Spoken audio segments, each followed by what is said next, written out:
C'est l'heure du grand dossier. Soyez bien évidemment les bienvenus sur LCI avec aujourd'hui cet enjeu, avec aujourd'hui cette question. Liana, peut-on parler d'une affaire d'État ? C'est important, le parquet d'Agen va communiquer d'ici 18h. Alors vous le savez, nous sommes là, nous guettons, nous regardons régulièrement nos écrans, nos téléphones et nous vous communiquerons chaque information, minute par minute. On attend bien sûr. C'est l'insoutenable attente. Et il y a l'autopsie qui est en cours, autopsie du corps porteur de vêtements similaires à ceux de Liana, que Liana portait au moment de sa disparition et qui a été retrouvée hier. Insoutenable attente, autopsie du corps en cours et anatomie d'un scandale aussi, d'une affaire d'État, président, gouvernement, le pays entier, tous s'en saisissent. Les dysfonctionnements sont accablants. Les institutions le reconnaissent. Alors dans un instant, les 3 faits majeurs à retenir dans cette enquête, mais aussi les 3 questions sur un dysfonctionnement avec Philippe Gaudin, notamment sur ce plateau, sujet de société, déflagration nationale, politique aussi. Nos équipes sont mobilisées sur le terrain. Nous retrouverons Elisa Cléache ou encore Enza Benocci qui sont à Florence et vous le verrez, les opérations de gendarmerie se poursuivent sur le terrain, c'est intéressant, nous y retournerons dans quelques instants. Mes invités, donc je vous le disais, il y a Philippe Gaudin qui est là pour tout comprendre et décrypter, qui est rédacteur en chef et présentateur de l'émission Histoire criminelle, journaliste spécialiste des faits divers. Alexandra Guillet, bonjour. Merci également d'être à nos côtés. Vous êtes journaliste police-justice TF1 LCI. Maître Carbon de 16, merci d'avoir accepté l'invitation une fois de plus. Bonjour. Vous êtes avocat pénaliste. Renaud Pila, merci d'être là. Bonjour. Éditorialiste politique LCI. Et merci à Philippe Dzankiewicz d'être avec nous. Vous êtes ancien gendarme, monsieur, et enquêteur de l'Indicea. L'Indicea est une association engagée auprès des familles qui sont confrontées à des disparitions anciennes, à des affaires non élucidées ou à des situations restées sans réponse. Bureau Cold Case. Donc merci beaucoup d'être avec nous. On va revenir sur la chronique d'un raté judiciaire qui se dessine chaque heure un peu plus. Mais d'abord, l'insoutenable attente, je vous le disais, qui pourrait prendre fin, là, dans les toutes prochaines minutes. C'est imminent, le parquet nous l'indique, le parquet d'Agen. Un communiqué pourrait intervenir maintenant à tout moment avant 18h. Pour tout comprendre de ce qui est en train de se jouer, Philippe Gaudin, les 3 faits majeurs à connaître, à retenir à cette heure. Vous, Philippe, grand spécialiste de ces questions, ce qui vous interpelle aujourd'hui, c'est le profil du suspect qui se révèle chaque minute un peu plus inquiétant dans cette affaire. Philippe Gaudin, on en sait plus sur le scénario macabre et sur le comportement, l'itinéraire du principal suspect le 29 mai. L'itinéraire du suspect, c'est un des éléments majeurs. D'ailleurs, les opérations de gendarmerie, on va le voir dans un instant avec nos envoyés spéciaux sur le terrain, c'est l'objectif, c'est savoir exactement ce qui s'est passé vendredi et samedi dernier. On sait qu'il va enlever Liana à 15h. On sait qu'à 17h, il va retourner au collège chercher sa fille à lui. Que s'est-il passé dans ces 2 heures ? Est-ce que c'est là que tout s'est joué ou non ? Ça, c'est la première inconnue. On sait que le soir, il va aller participer à la fête de l'école primaire de sa plus jeune fille, entre 18h30 et 20h. À 20h15, il va aller participer aux premières battues. Que s'est-il passé après ? Est-ce que pendant la nuit, il s'est passé des choses? Est-ce que le lendemain matin, avant qu'il soit placé en garde à vue, il s'est passé des choses? Il faut absolument remonter l'itinéraire de cet homme, soit pour le disculper totalement, soit pour comprendre ce qui s'est passé. Est-ce que Liana a été séquestrée avant de subir le pire? C'est toutes ces questions-là qui sont extrêmement importantes et qui vont nous donner des infos aussi sur le profil de cet individu.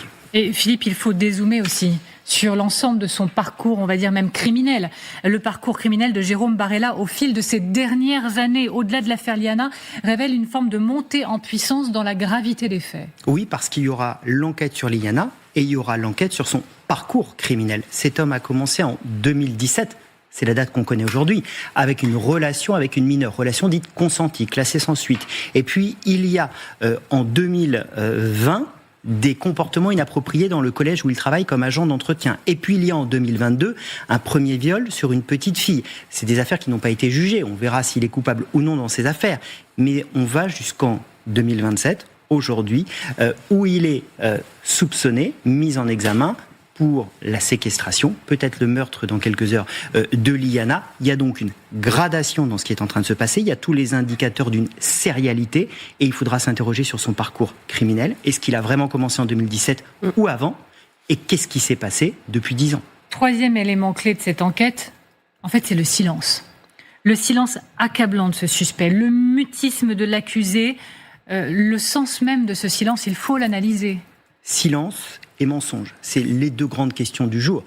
Il a parlé devant les enquêteurs, devant le juge, il a fait droit à son droit au silence, il n'a pas parlé.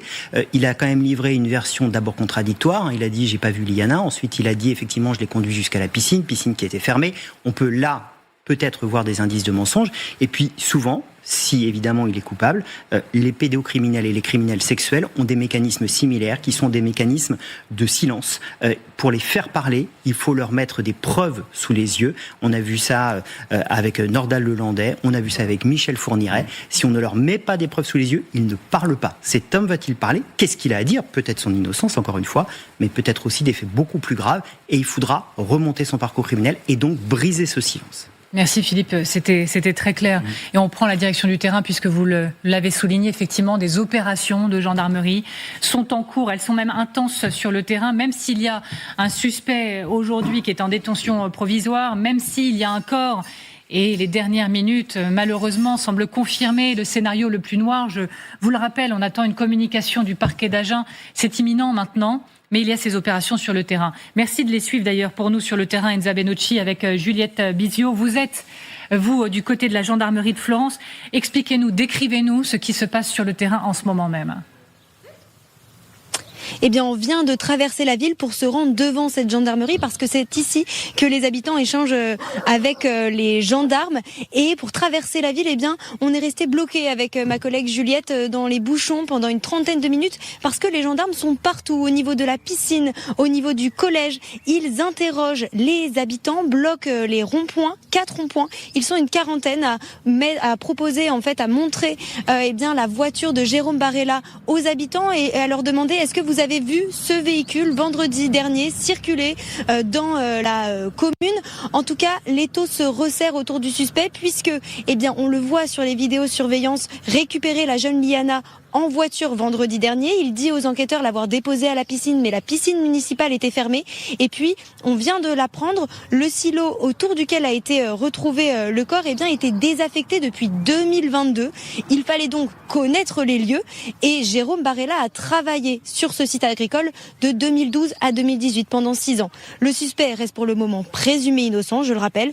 Une autopsie sur le corps retrouvé est en cours pour déterminer s'il s'agit de Liana et éclairer également les circonstances de ce décès. Merci beaucoup Enza, avec Juliette Bizio sur le terrain. On vous retrouve régulièrement, bien sûr, pour suivre chaque minute, chaque pas, alors on vit ensemble à nouveau une accélération de l'affaire, communication du parquet d'Agen dans les toutes prochaines minutes. C'est très important ce qui est en train de se passer. Philippe Zdankiewicz, encore une fois, merci d'être avec nous. Bien sûr, je me tourne vers vous, ancien gendarme que vous êtes et enquêteur de l'Indicea. Donc on constate encore des opérations de gendarmes sur place, ce qui peut parfois surprendre. Je le disais, un suspect est en détention provisoire et un corps est en cours d'autopsie avec les vêtements similaires à ceux que portait la fillette au moment de sa disparition. Que cherchent ces gendarmes ? Est-ce qu'on peut parler de recherche d'éventuels témoins, d'éventuelles complicités ? Peut-on même imaginer que la piste d'un homme qui aurait été couvert ces derniers jours par des complices soit sur la table ? Oui, tout à fait. Je pense que maintenant, dans ce genre de recherche actuellement, là, sur le terrain, on est un peu dans la phase finale. On va essayer, parce qu'il y a des gens qui ont pu passer ce jour présent, n'étant pas là, ne sont pas manifestés. Donc, il est important de faire un filtrage, de rechercher le renseignement, parce que le renseignement est très important en matière d'enquête judiciaire et encore plus pour celle-ci, parce que il n'y a pas de détails anodins. Et il faut absolument ne rien négliger. Donc là, dans cette phase précisément de rencontre avec les personnes qui ont éventuellement pu passer le jour des faits, qui ne se sont pas rappelés, mais qui en apprenant et en voyant la photo ou certaines choses, vont se dire « Ah oui, bien sûr, et je me souviens ». Donc ça, c'est important. Parce que on n'est pas dans l'ignorance et on ne peut pas laisser maintenant partir les situations dans le sens où on aura tout ce qu'il faut. Il faut continuer à avoir le renseignement le plus minime sera intéressant. Par exemple, quel type de renseignement ? Si vous pouviez nous éclairer très concrètement. Déjà, il peut y avoir une personne qui soit passée le jour, le vendredi, pour une raison X ou Y, et qui aurait vu quelque chose, croisé la voiture, ou par exemple vu le suspect descendre quelque part, etc. Tout ça, c'est important. Et alors qu'il n'habite pas dans le secteur. Donc, les gens, il y a une habitude qu'ils ont des fois de passer par ce chemin, de rentrer, de partir en congé, etc., ou peu importe. Mais il faut, de toute façon, tout prendre. Et si on demande déjà à la personne, Est-ce qu'il a l'habitude de passer à cet endroit? La dernière fois, à quel moment il est passé? Qu'est-ce qu'il a pu? Et donc, on resserre l'étau comme ceci. Alors on reste ensemble bien sûr et merci encore une fois d'être avec nous. Je reprends l'une de vos expressions où vous avez dit pour commencer, ça ressemble à une phase finale. Vous êtes d'accord avec ça, sachant qu'en parallèle, on a appris il y a quelques minutes que le parquet d'Agen allait communiquer et c'est maintenant imminent. Effectivement, ça ressemble à la phase finale de l'enquête de terrain, parce que bien sûr, il y aura encore beaucoup de questions et de tiroirs à ouvrir, mais... Oui, parce que progressivement, le volet investigation va prendre le maximum de place dans cette affaire. Là, jusqu'à présent, il y avait une urgence absolue qui était de retrouver Liana. C'était la priorité numéro 1, et avec un espoir, jusqu'à ce qu'on découvre ce corps hier, dont on attend toujours l'autopsie, je le répète, c'était la priorité avec cet espoir de la retrouver vivante. En parallèle, les investigations, bien évidemment, se menaient avec des enquêteurs qui ne faisaient que ça, chercher des éléments, chercher un suspect. C'est d'ailleurs ce qui a permis de le conduire à une interpellation, à une mise en examen et à ce qu'un homme soit placé actuellement déjà en détention provisoire. Ce volet va prendre progressivement tout l'espace. Les recherches, les battues sur le terrain, le pied va être levé progressivement, évidemment. Mais là, ce qu'on voit, ce sont des gendarmes qui vont chercher des renseignements complémentaires pour étoffer, pour consolider, pour enrichir justement ce dossier, ces éléments, parce que tout témoignage qui peut paraître anodin, ah ben oui, si, je l'ai vu tel jour, telle heure, à tel endroit, où il avait cette habitude d'aller chaque vendredi soir ou chaque samedi, ou j'en sais rien, à tel endroit, et avec sa voiture, et à faire ci. C'est en reconstituant tous ces petits éléments de puzzle que, à la fois entre les éléments perquisitionnés, son téléphone certainement, peut-être un ordinateur, ce qu'ils ont peut-être trouvé chez lui, car on sait que la police technique et scientifique était chez lui le samedi, avec sa voiture qui est toujours en cours d'analyse, tous ces éléments plus les témoignages recueillis, tout ça va permettre de reconstituer minute par minute le parcours de cet individu et de cette jeune fille. Philippe Gaudin, et après je retourne vous voir. Vous disiez phase finale, il y aura une phase d'investigation longue, évidemment, surtout de l'investigation scientifique. Par contre, phase finale peut-être sur le terrain, Voilà. Parce que là, il faut aussi récupérer des témoignages tant qu'ils sont frais. Ça fait déjà une semaine, entre guillemets, que les gens ont pu oublier. Donc se souvenir d'une Peugeot 3008 grise anthracite qu'on a vu passer dans la rue, il fallait le faire très très vite pour essayer d'avoir le plus de chances possible d'avoir des témoignages crédibles. Et vous posiez la question, qu'est-ce qu'on cherche? Typiquement, on va chercher des gens qui auraient vu Liana dans cette voiture. Quelle attitude elle avait? Liana, elle devait sortir du collège à 17h. Elle est sortie à 15h. Pourquoi est-elle sortie à 15h? Est-ce qu'il lui avait fait une promesse? Est-ce qu'il lui avait menti? Est-ce qu'il avait monté un stratagème? Est-ce qu'elle est sortie parce qu'elle avait envie de sortir et qu'il l'a forcée à monter dans la voiture? Ou qu'il lui a menti qu'elle est montée de bon gré et qu'ensuite elle a voulu descendre et qu'il ne l'a pas laissé descendre? L'attitude de Liana dans cette voiture, si quelqu'un l'a aperçue, est-ce qu'elle avait le sourire, est-ce qu'elle pleurait? C'est extrêmement important parce que ça donnera des indications sur la manière dont elle est montée dans cette voiture et sur ce qu'il avait pu lui raconter. Donc tout ça est évidemment indispensable. Alors Philippe Zdankiewicz, vous souhaitiez réagir. Allez-y. Vous avez raison.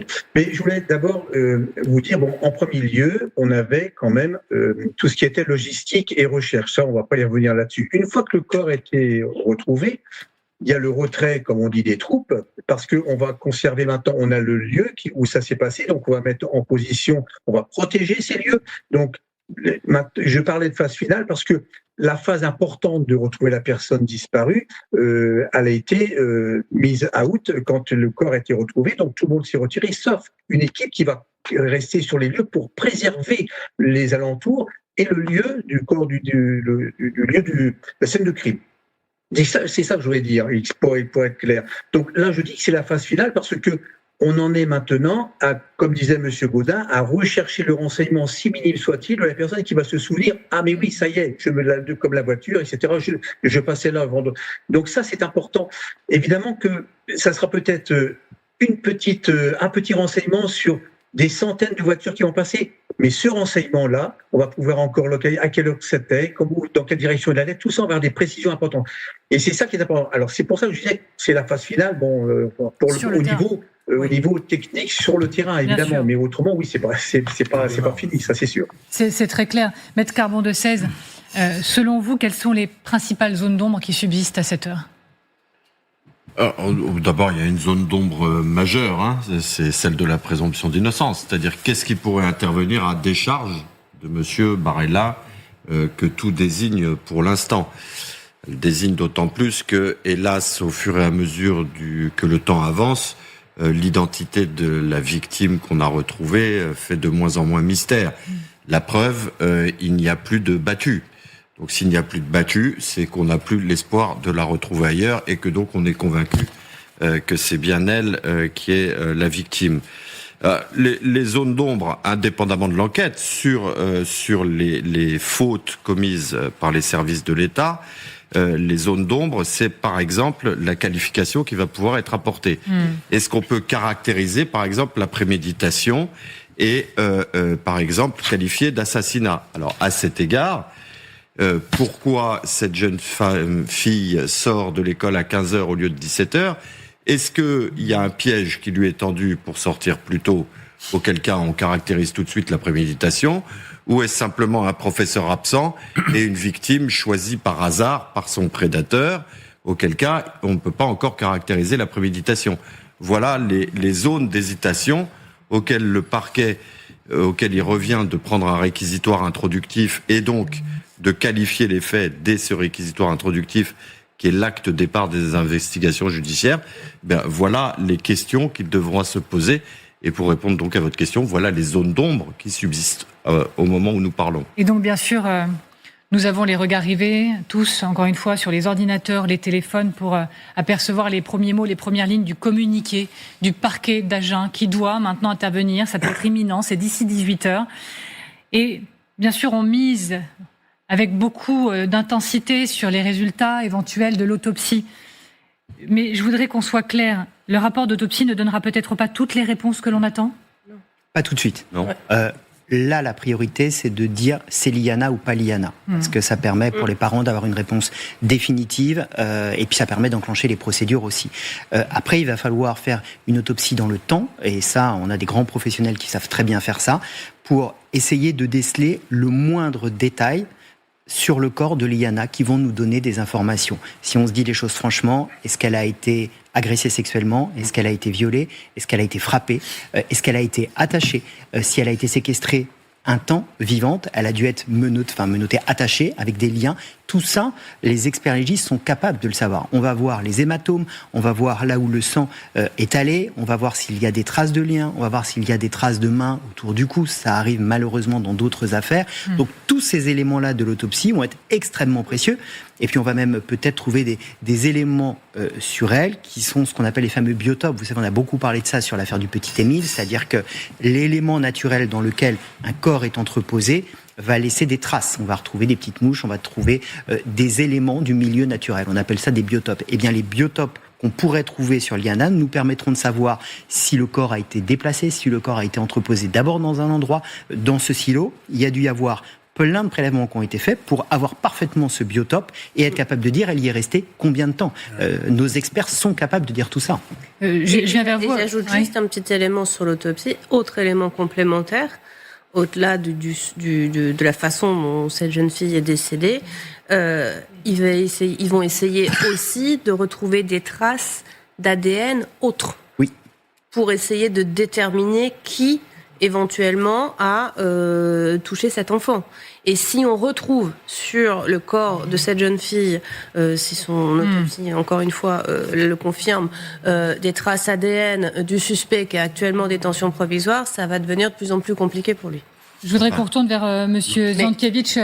Encore une fois, on attend vraiment beaucoup de ce communiqué, mais il faut garder en tête que le rapport d'autopsie ne dira pas fin des investigations, fin de l'enquête. Que se passe-t-il une fois que nous avons le résultat? C'est-à-dire, au tout départ, on a déjà l'examen de corps à proprement dit, et ensuite on rentre dans l'autopsie. L'autopsie, elle est faite pour justement définir les causes de la mort en premier lieu. éventuellement une datation aussi, et s'il y a eu des attaques des traces post-mortem ou anté-mortem, si elle a été étranglée, etc. Tout ça, c'est l'autopsie qui va le définir. Donc c'est important, la cause du décès. Est-ce qu'il y a eu une cause mécanique par des cordages, etc. Ça va être défini. Ensuite, les prélèvements vont être faits, évidemment, au niveau d'ADN, alors que ça peut être des ADN de contact. De toute façon, tout ça va être analysé. On va éventuellement regarder si les habits ou les traces au poignet, etc. Tout ça, ça va faire partie d'un ensemble de recherches. Et ce qui est important aussi, et là, on va voir malheureusement si la pauvre petite a été abusée sexuellement. Ça va se voir. Parce qu'elle est restée dans un milieu. Au début, quand on a appris qu'elle était sortie, j'avais peur qu'elle ait été émergée. Là, ça aurait été totalement différent, ça aurait été plus difficile. Mais là, elle était dans un milieu vraisemblablement qui était sec. Donc, l'autopsie va pouvoir aller, ça va prendre du temps, mais ça va être non, je vais pas dire plus facile, mais ça va rouler, quoi. Alors, dans quelques instants, nous serons d'ailleurs avec un médecin légiste, avec Bernard Marc, qui est auteur du livre Pour les morts et les vivants. Donc, on fera aussi appel, bien sûr, à son expertise pour comprendre ce qui est en train de se jouer en ce moment. Je voudrais qu'on reprenne la direction du terrain également pour retrouver Elisa Cléache. Vous êtes à Florence. Merci d'être avec nous, Elisa. Vous êtes sur place avec Adam. Merci. Vous avez suivi des opérations de contrôle qui se sont poursuivies, maintenues toute la journée dans la zone. Qu'avez-vous vu et quel était l'objectif de ces intenses contrôles ? Exactement, elles viennent de se terminer il y a seulement quelques minutes. Nous sommes dans le centre de la commune de Florence pour tout vous expliquer. Et donc cela faisait plusieurs heures qu'une opération de gendarmerie était en cours. Ils arrêtaient chacun des automobilistes pour leur demander s'ils avaient vu le véhicule de Jérôme Barella, le principal suspect, vendredi dernier au moment de la disparition de Liana. Et ce, sur un itinéraire très précis, entre la piscine où il dit l'avoir déposé jusqu'au silo où un corps a été découvert hier avec des vêtements similaires à ceux que portait la fillette. Donc bien sûr, vous vous en doutez, lorsqu'on pose la question aux habitants ici dans le centre de Florence, ils se disent directement affectés par cette affaire. Ici, certes, pendant l'enquête, mais évidemment, vous vous en doutez, c'est l'émotion qui prime, certes, la tristesse, l'effarement également, et puis bien sûr la colère, puisqu'on sait déjà que le principal suspect est déjà visé par au moins 3 plaintes pour viol sur mineurs de moins de 15 ans. Et on a appris également aujourd'hui, grâce à un parent d'élève qu'on a rencontré avec Adam Merci, qu'une autre plainte dont on ne connaît pas encore la nature devrait également être déposée contre ce suspect aujourd'hui. Merci Elisa Cléache, merci Adam, merci sur le terrain. On se retrouve un tout petit peu plus tard. Bon courage à vous. Je profite de la présence toujours de Philippe Zdankiewicz avec nous, qui va devoir filer, ancien gendarme et enquêteur de l'INDICEA, bureau Cold Case. Je voudrais juste qu'on se pose quand même une question. La gendarmerie, elle pourrait être mise en cause également dans certains dysfonctionnements qui sont apparus dans l'affaire de la disparition de Liana, notamment dans le traitement trop long d'une procédure pour viol sur mineur visant le principal suspect. Une enquête administrative a été diligentée, pas que pour le volet judiciaire, pour le volet gendarmerie également. Et d'ailleurs, même la direction de la gendarmerie, c'est une info du Parisien ces dernières heures, exige un état des lieux urgent des procédures avec les mineurs victimes.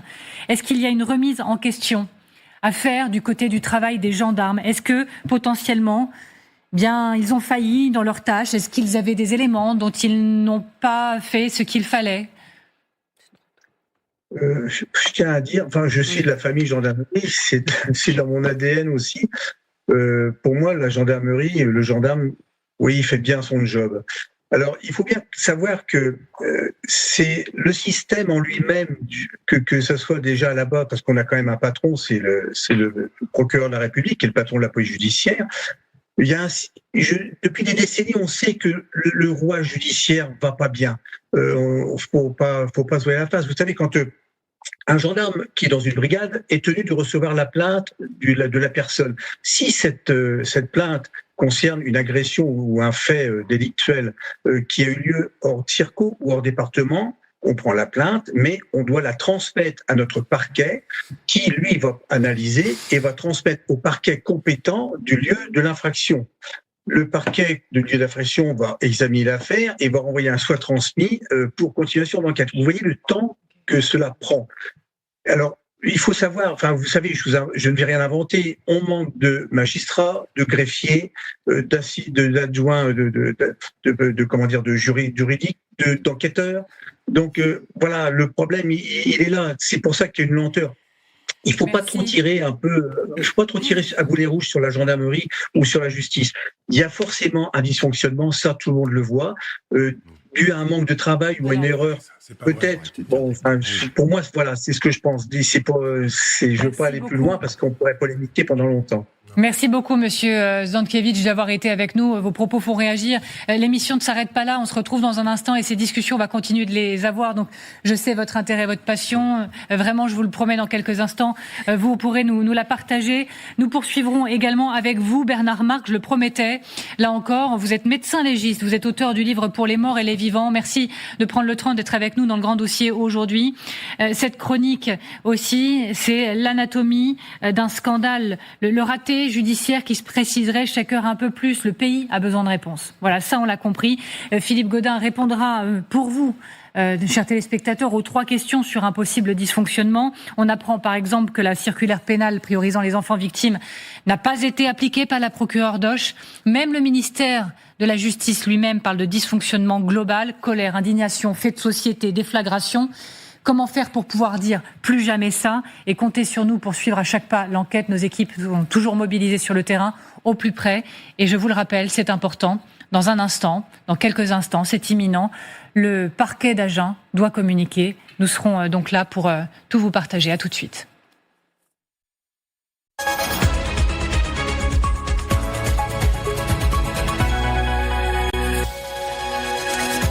La suite du grand dossier, c'est imminent, je vous le disais, d'une minute à l'autre, le parquet d'Agen va communiquer d'ici 18h, donc restez avec nous pour tout comprendre, vous allez vivre, et nous allons vivre une nouvelle accélération dans cette terrible histoire de la disparition de Liana, et d'ailleurs on va se demander ensemble collectivement si Liana est devenue une affaire d'État.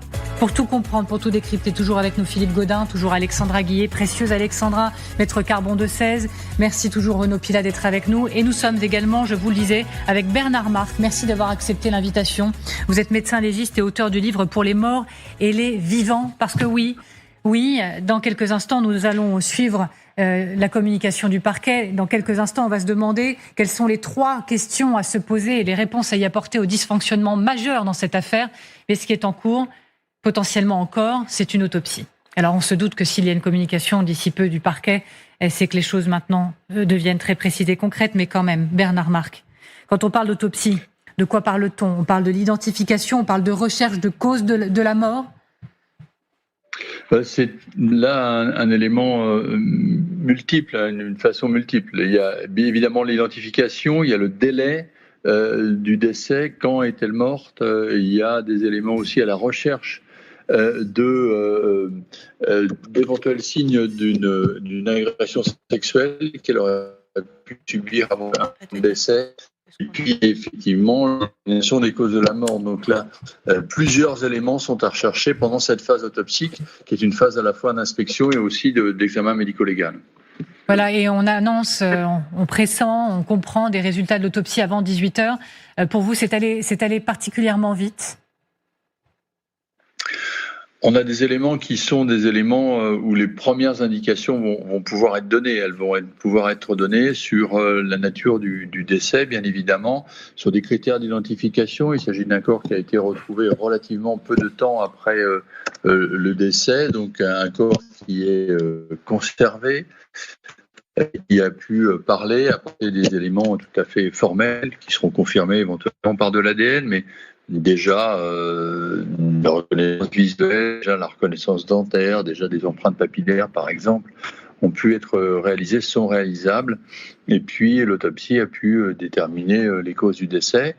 Et les prélèvements, par contre, qui ont été faits, les prélèvements sont extrêmement importants, utiles, et vont être exploités, parce que là, l'intérêt de cette autopsie, l'intérêt de la réaliser rapidement, était de pouvoir prélever le plus possible sur le corps lui-même tous les éléments qui vont pouvoir parler, qui vont d'un ADN de contact à présence ou non de fragments de peau, fragments sous les ongles, fragments donc de peau de l'auteur éventuel sous les ongles, qu'on va rechercher évidemment. Tout a été fait sans doute par les enquêteurs avec un cadre et le sérieux qui est celui qu'on a dans ce travail qui est un travail commun autour de la table d'autopsie entre le médecin qui va autopsier, mais aussi les services de scientifiques et techniques, de police scientifique qui sont là, de gendarmerie scientifique dans le cas, mais qui vont véritablement aider et apporter des éléments.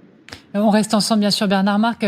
Je ne trahis pas de secret, Philippe Gaudin, en disant qu'un peu plus tôt, aujourd'hui, vous êtes venu me voir en me disant il faut revenir sur le fait que les parents n'ont pas pu voir le corps immédiatement. Et dites-nous ce que ça signifie, ce que ça implique. Effectivement, on n'a pas fait venir les parents sur le lieu. On peut se demander pourquoi, ça peut arriver des fois. Est-ce que le corps était dégradé ? Est-ce que ça n'était pas possible de les amener sur place parce que c'était trop violent pour les parents ?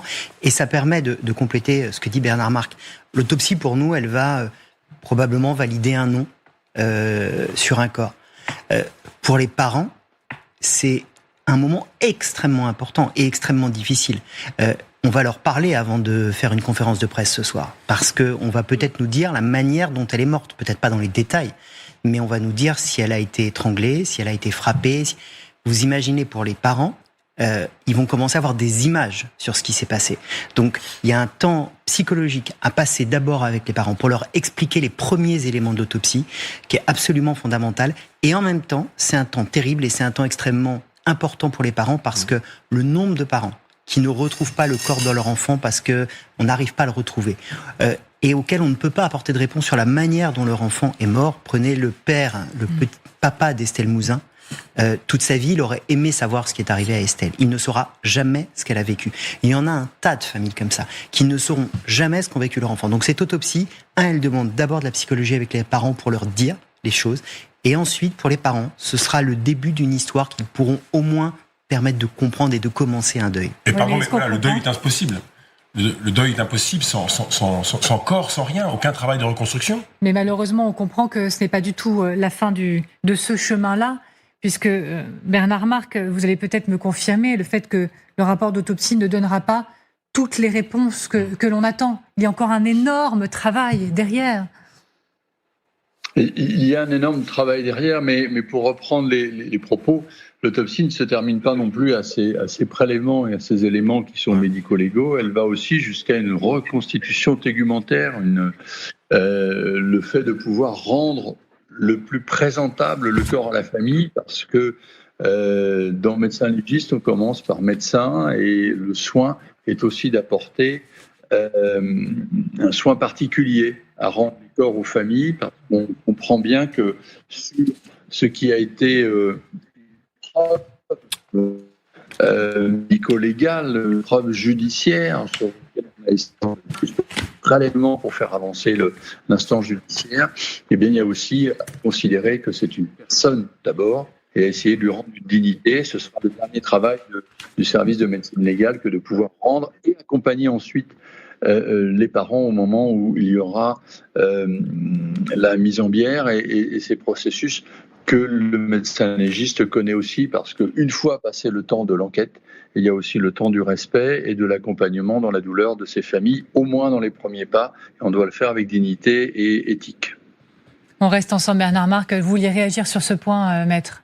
Oui, Allez-y. je pense que si on ne convoque pas les parents sur les lieux, c'est d'abord parce qu'il y a un problème d'identification. Il faut être sûr. Ensuite, une fois qu'on est sûr qu'il s'agit de la victime, fille de monsieur et madame, on les convoque. Mais on restitue un corps qui présente une forme plus digne que celle dans laquelle on l'a trouvé. Pourquoi ? Parce que le traumatisme est déjà suffisamment violent pour ne pas rajouter en plus l'horreur du crime. Ensuite, un des immenses mérites après l'identification, c'est la recherche des causes de la mort. Bien sûr. Parce qu'il y en a une autre qu'on n'a pas encore envisagée, et je ne sais absolument pas son degré de probabilité. C'est par exemple, puisque le suspect est arrêté, que l'otage de ce suspect meurt de soif ou de faim. Lui peut avoir dans son scénario l'envie de revenir et être interpellé entre-temps. Si l'otage est attaché dans l'impossibilité de s'évader, une des causes de la mort possible, c'est la soif, c'est d'être dénutri et par conséquent de succomber. Donc si vous voulez, tout ça, ça marque un cadavre et c'est impossible, sauf à rentrer dans un registre de cruauté, d'exposer la dépouille telle qu'on la trouve. Il est quasiment 17h30 maintenant, encore un rappel. D'ici quelques minutes, à tout moment, le parquet d'Agen va communiquer. Voilà une communication qui va être une nouvelle bascule dans cette affaire qui est devenue un fait de société avec un retentissement national. On va en parler, mais on reprend la direction du terrain pour retrouver Lisa Cléache qui est sur place avec Adam Mercy. Vous êtes à Florence, vous êtes devant le collège de Florence. On imagine l'émotion. En fait, je crois qu'on l'imagine pas en réalité. Vous allez nous la décrire, cette émotion, cette colère aussi, et cette immense attente à n'en pas douter, à quelques minutes maintenant des mots du parquet. Oui, effectivement, c'est très compliqué à décrire puisqu'on a un petit peu le sentiment que la ville est en suspens. Vous allez le voir, c'est extrêmement symptomatique. Nous sommes ici devant le collège, vous allez le voir sur ces images d'Adam Mercy. On est également devant des espaces verts et pourtant, vous le voyez, il n'y a personne, il n'y a pas un seul enfant qui joue. On a vu pourtant tout à l'heure des parents accompagner leurs enfants, vous le voyez. Personne ici sur ces espaces verts. On a l'impression ici que tout le monde est en attente effectivement des résultats de cette enquête, de ces investigations, et également bien sûr de l'autopsie du corps qui a été retrouvé. Mais on a pu échanger avec de nombreux habitants ici et à chaque fois ils avaient les larmes aux yeux en nous parlant de Liana. Partagé, donc vous le disiez, entre cette émotion, cette tristesse et puis bien sûr cette colère alors qu'on en apprend de plus en plus face au profil du principal suspect.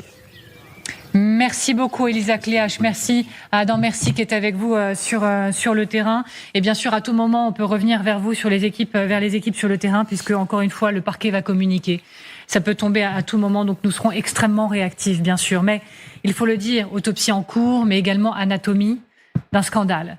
Et certains parlent déjà d'une affaire d'État. Pourquoi ? Parce que le président s'en est saisi avec fermeté, le gouvernement s'en est saisi. On voit bien que le pays entier s'en saisit. Défaillance, reconnaît même le ministère de la Justice lui-même. Gérald Darmanin va réunir les magistrats lundi. Regardez ces infographies. Regardez l'ensemble des affaires qui jalonnent l'histoire de Jérôme Barella. Voilà, le parcours de Jérôme Barella depuis 2017, 2020, 2022, 2025, 2026. Relation avec une jeune fille de 17 ans, relation inappropriée avec une lycéenne, plainte pour viol sur mineur de moins de 15 ans, classée sans suite, plainte pour viol sur mineur de moins de 15 ans, en cours, 2026, nouvelle plainte cette semaine, et on évoque sur le terrain la possibilité d'une nouvelle plainte qui pourrait être déposée également. Ça, c'est sur les dernières années. Pour la seule année 2025, là encore, c'est très percutant. Il faut se remettre tout ça en tête. Dépôt de la plainte gendarmerie, 22 août 2025. Gendarmerie informe le parquet de Toulouse, 16 octobre. Le 28 octobre, le parquet de Toulouse se dessaisit. Transfert à Auch. Mais ça prend du temps. Décembre 2025, la procureure reçoit la plainte. Janvier 2025, la brigade de Lectoure est saisie. Et puis, il n'est jamais entendu. Voilà, il n'est jamais entendu, Jérôme Barella. Alors, 3 questions maintenant sur ce possible dysfonctionnement. On voit ça ensemble, Philippe Gaudin. Première question. La justice pouvait-elle ignorer les antécédents de Jérôme Barella? Son profil n'était-il pas évident à déchiffrer? Alors, évident à déchiffrer, si on a tout sous les yeux, c'est comme un puzzle, quand on a toutes les pièces, c'est plus facile. La vraie question, elle est 2025. Alors, on pourrait dire que déjà dès 2022, on aurait pu, au moment de la plainte, se dire « Tiens, il y avait une relation avec une mineure dite consentie, mais quand même, ça fait déjà 2 signaux. » Mais 2025, normalement, la plainte, je parle sous le contrôle de maître, évidemment, le parquet doit rentrer le nom de Jérôme Barella dans ce qu'on appelle le fichier Cassiopée, où on recense toutes les procédures judiciaires. Et donc là, on a les antécédents. Même si elles ont été classées sans suite, ça apparaît. Là, 2 affaires et une plainte sur une petite fille, normalement, tous les signaux rouges sont allumés. La vraie question, c'est 1, est-ce que ce fichier Cassiopée a été consulté ? Il ne l'a peut-être pas été. Est-ce qu'il a été consulté et ignoré ? Et là, il y aurait une faute individuelle de quelqu'un qui aurait ignoré cette donnée. Et puis, j'ai passé quelques coups de fil aujourd'hui. Des gens m'ont dit, ce logiciel Cassiopée, à son démarrage, il était pas facile d'utilisation. Il y avait plein de bugs et on est beaucoup à pas l'avoir utilisé ou mal utilisé. Est-ce que la fiche de Jérôme Barella a été renseignée à ce moment-là? C'est 3 hypothèses, c'est 3 questions, mais c'est l'enquête administrative qui permettra de savoir ce qui s'est passé avec ce logiciel. Une deuxième question sur un possible dysfonctionnement que se posent les Français. Pourquoi le transfert de la procédure entre Toulouse et Auch a pu à ce point ralentir l'enquête? Encore une fois, on part sur un parquet de Toulouse qui se dessaisit le 28 octobre et c'est en décembre 2025 que la procureure d'Auch reçoit la plainte. Alors, entre le dessaisissement et effectivement le moment où le parquet d'Auch reprend les choses en main, s'écoule 3 mois. L'envoi du parquet de Toulouse au parquet de Auch se fait par papier. Ça passe par courrier.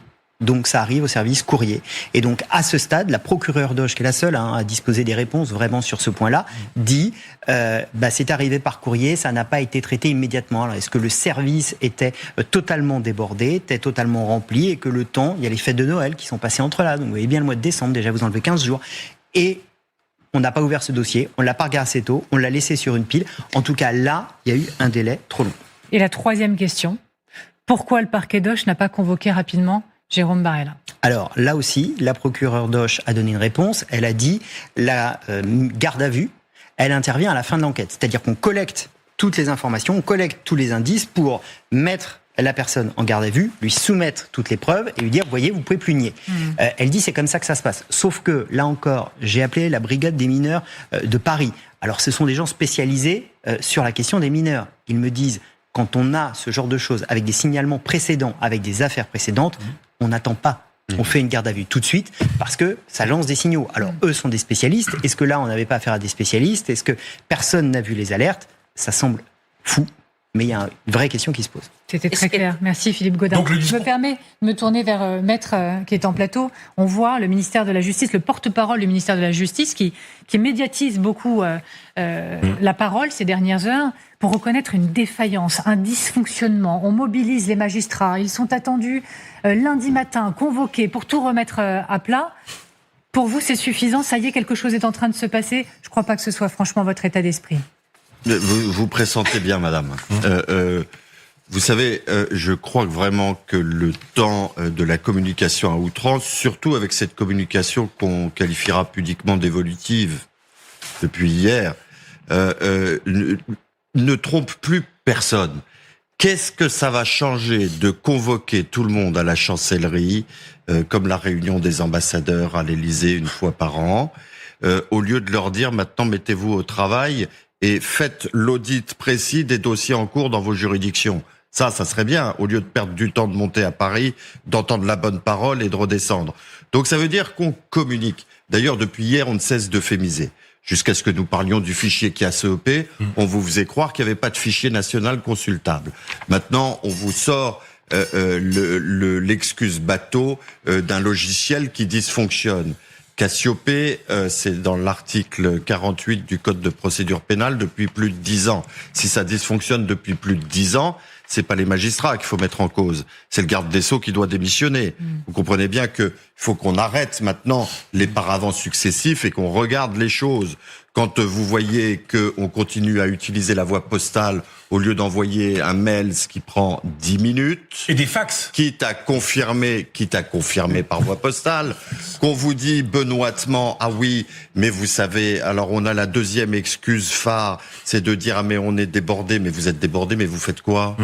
Vous faites quoi pour faire face? Et surtout, vous faites quoi? Quelle procédure interne avez-vous mise en place pour distinguer ce qui peut attendre de ce qui ne peut pas attendre? On vous a fait croire, jusqu'à hier, nous étions ensemble, que la garde à vue intervient en fin de parcours.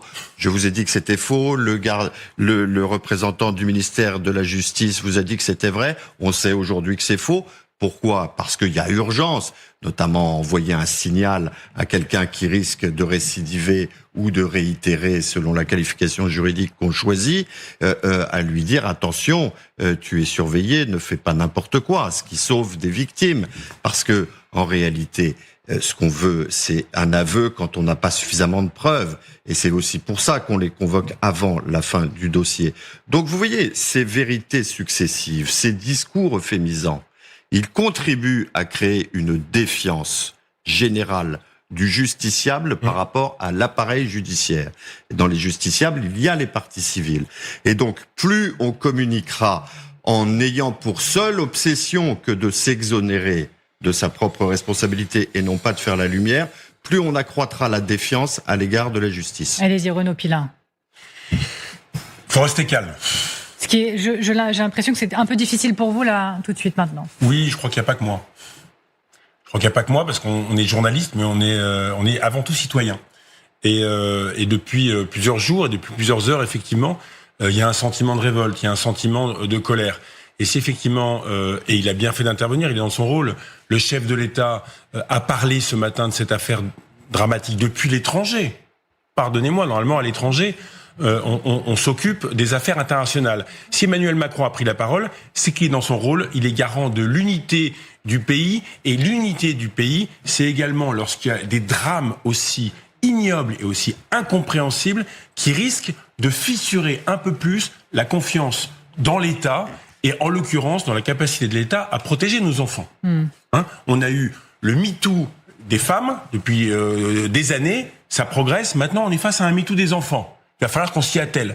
Et sur ce MeToo des enfants, si l'État n'est pas capable, dans les heures, les jours, les semaines qui viennent, de mettre en place, non pas des lois, il y en a ras-le-bol des lois, c'est pas des lois qu'il faut, les lois c'est de l'affichage politique. Chaque ministre veut une loi, à son nom, ça ne sert à rien.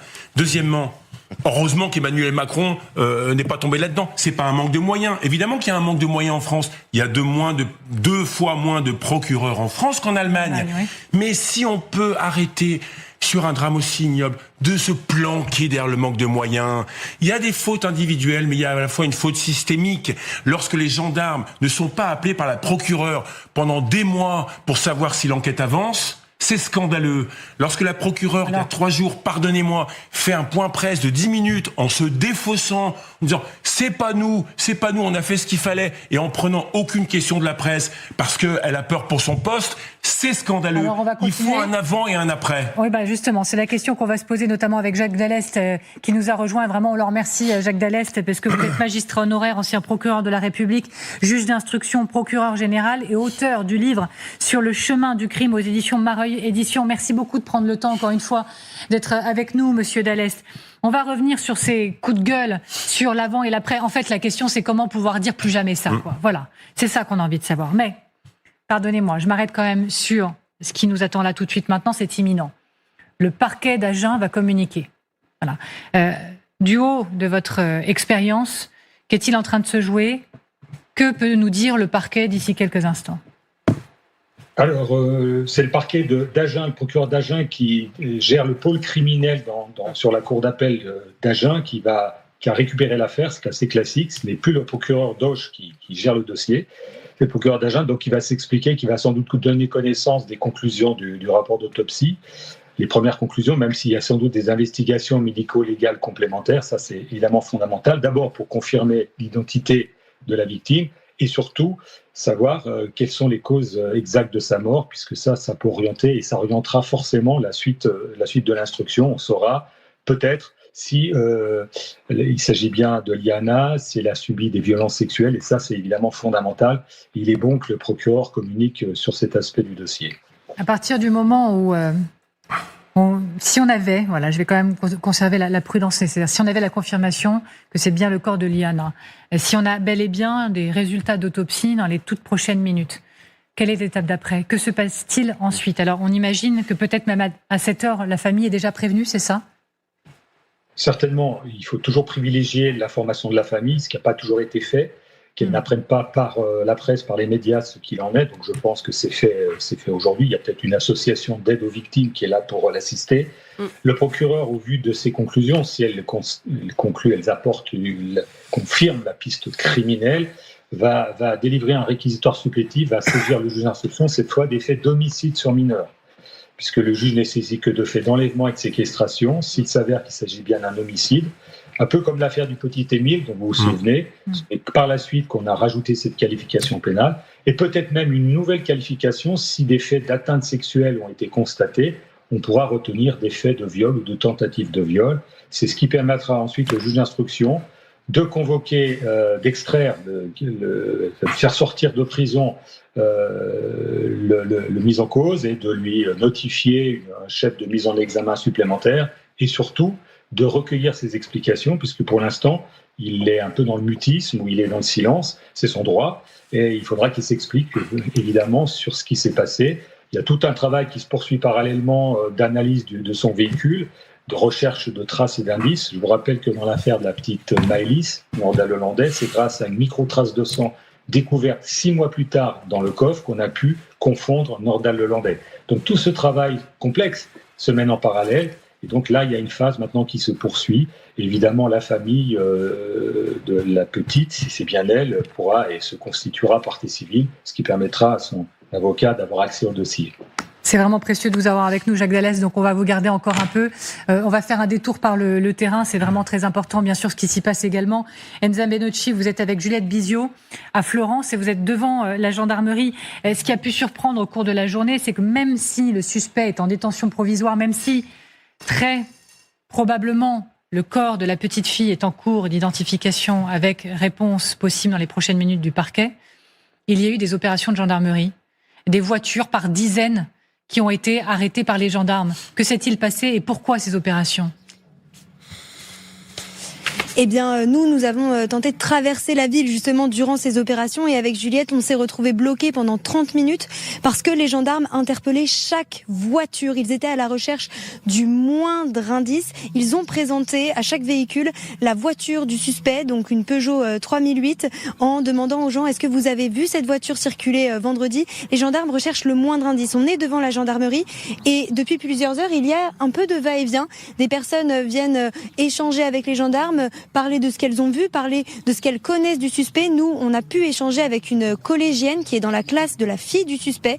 Elle nous a dit qu'à plusieurs reprises, elle avait vu Jérôme Barella distribuer des goûters, notamment à Liana, qu'elle l'avait également vu avec Liana au supermarché à plusieurs reprises. Et elle nous a aussi dit qu'elle l'avait vu, Jérôme Barella, à 17h devant le collège, venir récupérer sa fille. Pour le moment, Jérôme Barella reste présumé innocent, mais on le sait, il a travaillé pendant 6 ans dans l'exploitation agricole où a été retrouvé un corps. L'autopsie est en cours pour savoir s'il s'agit du corps de Liana. Merci Enza Benocchi et Juliette Bizot sur le terrain. Alors il y a plusieurs points sur lesquels il faut vraiment s'arrêter. Merci pour votre travail. Un tout dernier témoignage. Voilà, nos reporters sur le terrain ont croisé une jeune fille qui raconte à nouveau des choses sur la question de la proximité du suspect avec les jeunes femmes, les fillettes, pardonnez-moi, oui. Les fillettes. Oui, en fait, avec cet individu qui était en fait toujours présent dans l'environnement de ces jeunes filles et des élèves du même âge, voire même plus jeunes, de Liana et de ses enfants finalement, puisque lui-même a 2 enfants très jeunes. Donc Mais d'ailleurs, Philippe Gaudin, pardonnez-moi Alexandra, mais Philippe Gaudin aujourd'hui me parlait de cette question de la double vie qu'il a réussi à mener. De manière, on le comprend, parfois peut-être assez ouverte. Père et prédateur. Là, très clairement, on ne sait pas ce qu'on va découvrir sous le voile qui est en train de se lever. On a un homme qui allait, selon ce témoignage, régulièrement devant le collège, qui pouvait même, c'est ce que dit cette petite fille de 6e, installer des nappes, faire des goûters pour les jeunes filles, qui apportait un goûter à Liana, qui donnait des bonbons, qui donnait des gâteaux, qui dans les soirées pyjama, visiblement à plusieurs reprises, des petites filles disent « j'y allais pas, j'étais mal à l'aise, ça me plaisait pas ». D'autres qui disent « il y avait des gestes déplacés ». Liana elle-même avait dit à sa maman « on a joué, il y avait des chatouilles ». Sa maman a trouvé ça curieux et a dit « tu ne parles plus à cet individu ». Cet homme, il a fait ça. Et cet homme, ce soir, il faut quand même aussi avoir une pensée pour sa famille. Ouais. Parce qu'il a fait ça en étant père. Il a 2 filles. Il en a une de l'âge de Liana qui est au collège. Il en a une qui est au primaire. Il a une femme. Tous ont été trompés. Tous n'ont rien vu. Mais Dino Scala, le violeur de la Sambre, 54 victimes au minimum, des femmes qu'il agressait au petit matin. Il travaillait à l'usine. Il arrête de sévir en 2009. Tous les matins, en partant travailler, il embrassait sa femme et lui disait « je t'aime ». Il était le président du club de foot local. Il a organisé dans ce club de foot local des bus spécifiques pour raccompagner les jeunes filles chez elles parce qu'on savait qu'il y avait un homme qui sévissait. Bah oui, cet homme, c'était lui-même. Et il avait cette conversation avec tout le monde. Double vie hermétique totale. Double vie totale. Alors allez-y, maître. Et totalement ainsi. Moi, je voudrais attirer votre attention, tout ça est très intéressant, mais sur la limite de la force probatoire. Parce que dire tous n'ont rien vu, si, c'est vrai qu'il y a des gens qui ont vu quelque chose, la preuve, ils en témoignent aujourd'hui. C'est donc qu'on a bien vu cet homme, à la sortie de l'école, porter une attention particulière à une ou plusieurs élèves particulières. Comme vous, je suis d'accord. Ça veut bien dire, c'est comme l'argument des gendarmes de vous dire, on cherche s'il l'a déposé devant la piscine.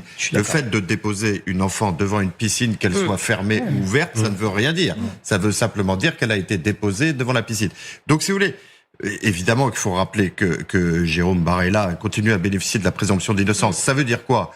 Ça veut pas dire qu'on doute beaucoup. Ça veut dire qu'on enquête et on instruira postérieurement à l'enquête, à charge et à décharge. C'est-à-dire on se posera toujours la question de savoir si les éléments que la population fournit, par exemple à l'occasion de ce contrôle, sont pertinents ou non pertinents en termes de culpabilité de M. Barella. En l'occurrence, il y a beaucoup de pères de famille qui font la sortie des écoles et qui ne sont pas des prédateurs. Ou alors des prédateurs, des mères de famille qui font également la sortie des écoles. C'est-à-dire que ça n'est pas du tout une optique pédocriminelle qui les meut. Il y en a les goûters bonbons, c'est un peu plus compliqué. Peut-être, mais tout le monde y assiste. Donc c'est systémique. Donc il y a aussi un problème, soit c'est systémique, soit ça pose aussi un problème de responsabilité collective en matière de vigilance. C'est systémique. C'est pour ça que c'est systémique et sociétal. Jacques Dallest, vous êtes toujours avec nous. Je le rappelle, auteur de Sur le chemin du crime, magistrat honoraire, ancien procureur de la République, juge d'instruction, procureur général. Je rappelle que d'une minute à l'autre, on attend la communication du parquet d'Agen avec une nouvelle accélération de l'histoire dans cette affaire. Vous avez entendu les coups de gueule. Ça vient des tripes, voilà. Ce qui se dit sur les révélations sur le travail de la justice, de la gendarmerie aussi, puisqu'il y a aussi une enquête diligentée sur le travail des gendarmes. Vous partagez, du haut encore une fois de votre expérience, de votre CV, vous partagez cette colère? Oui, forcément, on est tous pères de famille, on est tous citoyens, on est tous concernés. Et c'est vrai que quand il y a une vague d'émotions et quand ça touche les enfants, vous le savez bien, il y a une grande émotion, presque nationale, et l'émotion décale la raison. Il est difficile après de parler de droit, de procédure face à des drames pareils. Et c'est toujours un peu la difficulté pour les juristes d'expliquer ce qu'ils ont fait, ce qu'ils n'ont pas fait. Les règles de droit sont complexes. Je crois que ce qui est assez difficile en matière de criminalité sexuelle, c'est que par rapport à la criminalité classique, braquage, trafic de stupéfiants qui se fait un peu en marge de la société, la criminalité sexuelle, elle est dans la société, elle est parmi nous, autour de nous, et il est donc difficile de la détecter, de la traquer, et on le voit tous les jours. Il y a toujours des révélations de faits de caractère sexuel récents ou anciens, et ça explique la difficulté qu'a l'appareil judiciaire au sens large, en France comme dans tous les pays du monde, à la prévenir, à la combattre, puisqu'elle est souvent révélée tardivement, elle n'est pas révélée. Les gens qui sont mis en cause apparaissent comme au-dessus de tout soupçon. Nordal Hollandais, auteur de 2 meurtres, il avait un nombre d'amis considérable, il était très intégré socialement, et néanmoins c'était un prédateur. Et ça explique la difficulté qu'a la justice à prévenir, à agir face à ce type de criminalité. On reste ensemble encore une fois. Il y a des personnes qui ont parlé ces dernières années, qui ont pointé du doigt Jérôme Barella, et plus que ça, puisque des plaintes ont été déposées, elles ont été classées sans suite. Il faut respecter le travail de l'enquête et le temps de l'enquête, bien évidemment. Mais des personnes ont parlé. Et vous avez tous vu ce témoignage d'une maman qui dit « Moi, je me suis tournée vers les autorités pour dire « Il s'est passé quelque chose » et on m'a répondu « Arrêtez d'appeler, vous êtes en train de nous harceler ». Non, mais une question très sincère, dans nos discussions aujourd'hui qui s'est posée.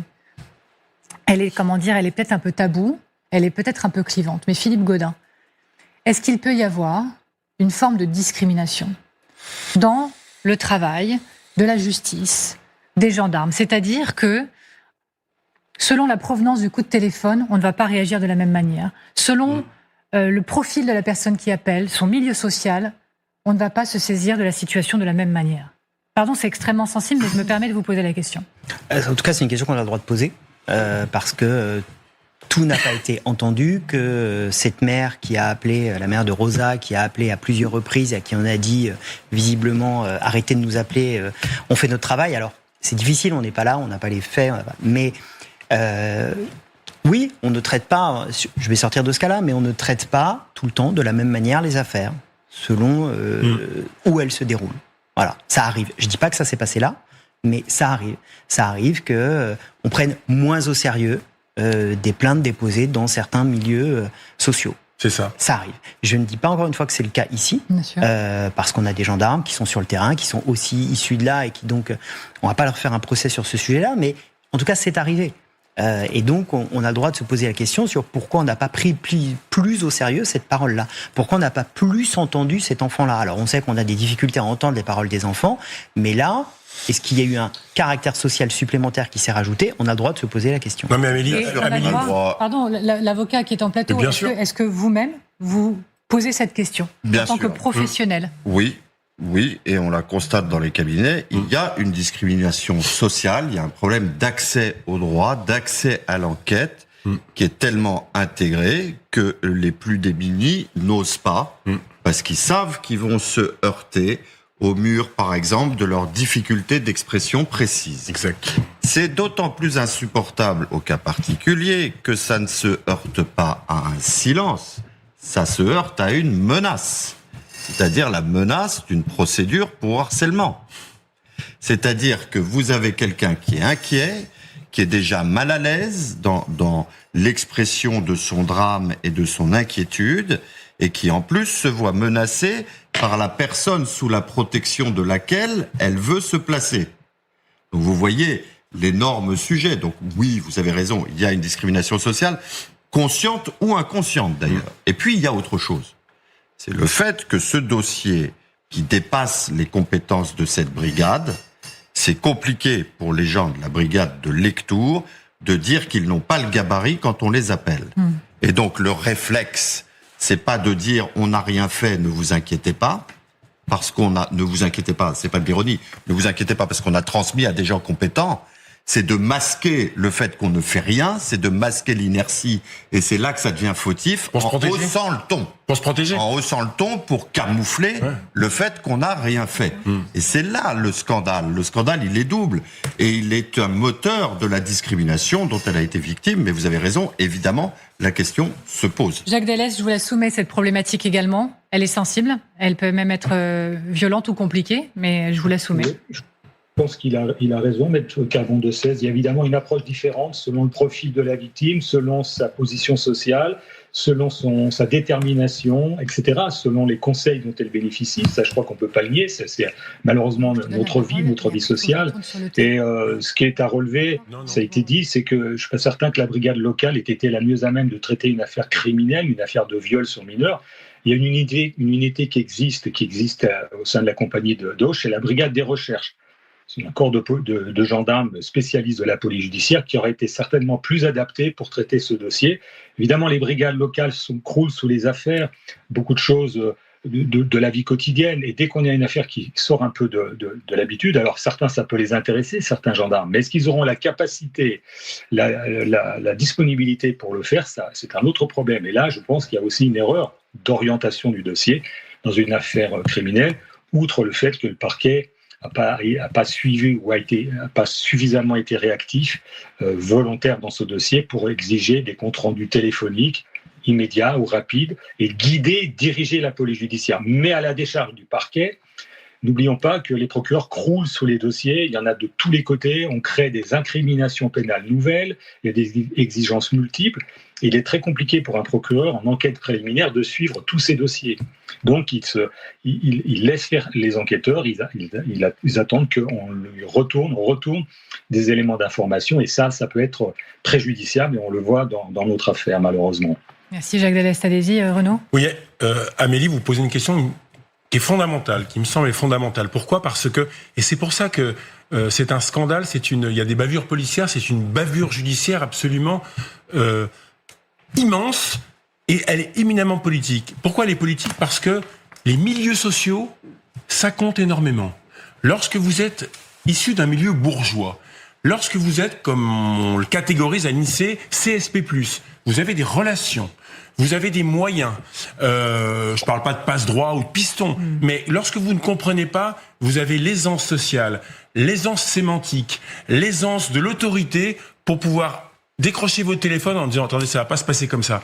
Souvent, lorsque vous êtes dans un milieu populaire, vous n'osez pas. Et donc, c'est pour ça que cette affaire est politique. Elle concerne avant tout les milieux populaires. Et le débat ne fait que commencer, vous l'aurez compris. Déflagration nationale, c'est une affaire d'État, disent déjà certains, mais on reprend la direction du terrain, je vous le rappelle. D'ici 18h, donc ça peut être là, dans les 2 prochaines minutes, le parquet d'Agen doit communiquer. Nouvelle bascule dans cette affaire. On continue d'en parler, direction le terrain avec Elisa Cléache. Vous êtes à Florence. On imagine l'attente immense dans la zone. Oui, bien sûr, l'un de vos invités parlait tout à l'heure de phase finale. Eh bien, c'est également ce qu'on ressent ici avec une sorte de basculement. On est dans le centre de Fleurance et on a le sentiment ici que tout le monde attend le résultat, effectivement, de ces expertises. Vous le voyez sur ces images, notamment d'Adam Merci, ces véhicules de gendarmerie qui attendent avant peut-être de pouvoir repartir. On a vu également tout à l'heure des opérations de gendarmerie qui ont interrogé plus de 1700 usagers pour leur demander s'ils avaient vu le jour de la disparition de Liana le véhicule du principal suspect. Donc évidemment, tout le monde se sent concerné ici. L'émotion est extrêmement vive dans le centre de Fleurance. Tout le monde se sent concerné de près ou de loin par la disparition de Liana. Merci beaucoup Elisa Cléache. Merci également à l'équipe qui est sur le terrain avec vous, Adam Merci. Donc vous le voyez, vous le comprenez, là nous sommes en train de guetter les ordinateurs, les téléphones pour lire les premiers mots du communiqué du parquet d'Agen qui sera déterminant. Peut-être les résultats de l'autopsie qu'on a dit en cours depuis hier. Vous le savez, un corps, vous l'avez vécu avec nous, a été retrouvé hier dans un silo avec des vêtements qui sont similaires à ceux de Liana lors de sa disparition. Donc les prochaines secondes, les prochaines minutes, elles sont absolument cruciales. On va vous les faire partager et vivre ensemble. Je remercie encore une fois Philippe Gaudin qui va tout analyser avec nous. Nous sommes toujours avec Alexandra Guillet, avec Maître. Merci beaucoup Renaud. Merci Jacques Dallest également. Restez avec nous. On continue vraiment de suivre pas à pas cette enquête au nom de Liana, au nom de sa famille, au nom de toutes les personnes qui se sont mobilisées, au nom de tout un village et maintenant d'un pays qui se demande comment on a pu en arriver là et comment pouvoir dire aujourd'hui plus jamais ça. Restez avec nous sur LCI.